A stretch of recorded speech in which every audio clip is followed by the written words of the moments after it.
ఒక ప్రశాంతమైన చిన్న గ్రామంలో లక్ష్మి అనే అమ్మమ్మ ఉండేది.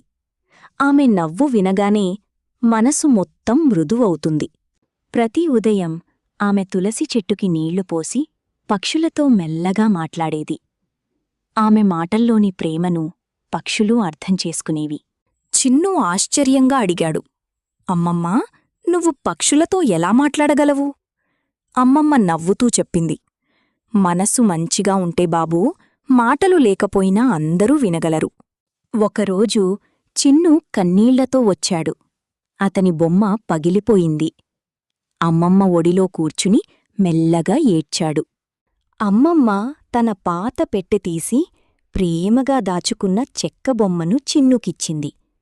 ఇది నా చిన్నప్పటి బొమ్మ బాబూ. చిన్ను ఆమెను గట్టిగా కౌగిలించుకున్నాడు. అమ్మమ్మా, నువ్వే నా మాయ అని చెప్పాడు. అలా వాళ్ల చిన్న ప్రపంచం ప్రేమతో, శాంతితో, పక్షుల మధుర గానంతో నిండిపోయింది. ఎక్కడ ప్రేముంటుందో అక్కడ ప్రతీ దృశ్యం అందంగా మారుతుంది.